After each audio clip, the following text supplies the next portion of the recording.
guys good morning welcome back to my new blog आजको blog starting चाहिँ अहिले म घरबाट गरिरहेको छु मैले हिजो चाहिँ मैले ब्लग अपलोड गरेन किनभने मलाई चाहिँ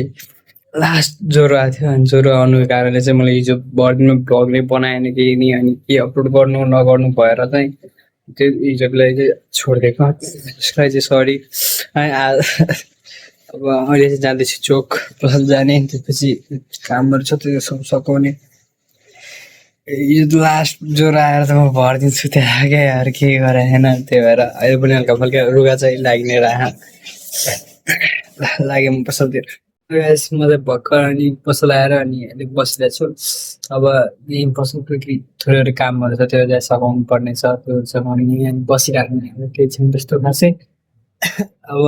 यहाँको भागवत जुन थियो त्यो पनि सकिसकेको रहेछ अब के कसो हुने हो फेरि आज यो जुन माहौल अहिले घर छ नि त्यस कारणले जनकपुरतिर जान पाएको छैन केही मैले सोचेको थिएँ योचोटि जनकपुरमा गएर त्यहाँ गएर मजाले त्यहाँ थिएटरमा बसेर स्पाइडरम्यानको मुभी हेर्छु भनेर ब्रान्ड न्यू डे यस्तो के गर्नु समयले दिएन समय साथै दिएन के भने बर्दिवासमा जाउँ बर्दिवासमा त लाग्ने रे भनेपछि अब कहाँ कसरी जाने बर्दिवासमा पनि भएन त्यहाँ जाउँ भन्दाखेरि जनकपुर जाँदा जनकपुरमा फेरि यो यत्रो कर्फ्यू लगाइदिएछ त्यो भएर जानु पाएन अनि त्यसपछि अब हिजो राति आफै अब के गर्नु नगर्नु मोबाइलमै नेटफ्लिक्समा अन गरेँ नेटफ्लिक्समा पुरै फिल्म हेरेँ यस्तो इमोसनल लाग्यो नि साँच्ची भने के यस्तो गजबको फिल्म त्यही भएर कि फेभरेट भनेको पछि नि Spiderman comes to my heart कस्तो लाग्यो हेर्नुमा चाहिँ यार त्यति हो अब यति बसिने अहिले त यतिकै बसिरहेको छु के कसो हुने आज भर्दैन हेरौँ आजको ब्लगमा के हुन्छ हुँदैन अब राति नै परिसक्यो बस्दा पसलमै केही काम थिएन अनि यतिको बसिरहेको थियो आज फेरि त्यही न्युज सुनिरहेको छु यार यस्तै त्यो जुन झगडा भइरहेको त्यसकै बारेमा मजा अब लाग्यो घरतिर आज भर्दिन त ब्लग बनाइराखेन क्या 2 दिनदेखि चाहिँ के भएको छैन भनेर यार ब्लगमा केही नक्कै बनाउन सकिरहेको छु न के यार यस्तो हुन्छ अब भर्दिन नि बसिरहेको हुन्छ अनि के ब्लग बनाऊ नबनाऊ कतिखेर के गरौँ भइरहेन क्या र अब भोलि चाहिँ बाहिरतिर जाँदैछु अनि भोलि के कसो हुन्छ हेरौँ भोलि कस्तो ब्लग आउँछ के हुन्छ भोलिको ब्लगमा चाहिँ अलिकति मजा आउने होला अहिले चाहिँ लाग्छ म घर गएपछि त्यसपछि थोरै भयो भने ब्लग बनाउँछु भर्खर घर आइपुगेँ अनि अब जान्छु नुहाउँछु खाना खाएँ त्यो रेस्ट गर्ने हो अनि अब भोलि चाहिँ महेन्द्रतिर जानु छ भोलि चाहिँ उता ब्लग बनाउँछु के कसो हुन्छ अब हेरौँ अनि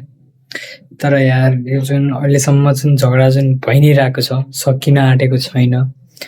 मेनली त यार यो जातपातको धर्म भन्दाखेरि पनि नि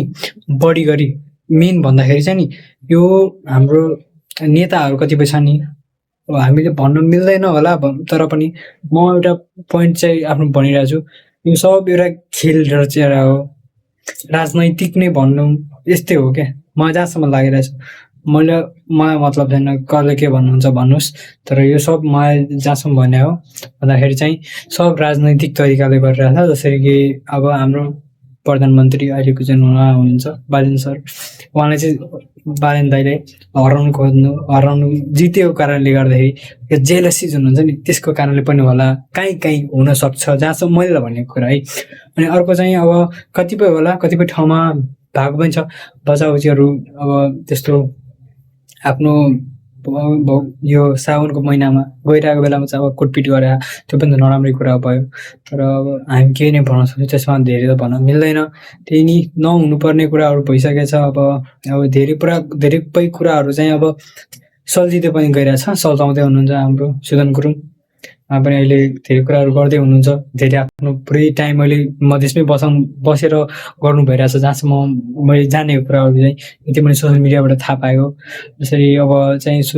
सुदन गुरुङ उहाँ चाहिँ अहिले पनि यहीँ हाम्रो तराईमै हुनुहुन्छ अब यो कुरा चाहिँ नसल्टिएसम्म उहाँ चाहिँ यहीँ बस्नुहुन्छ क्यारे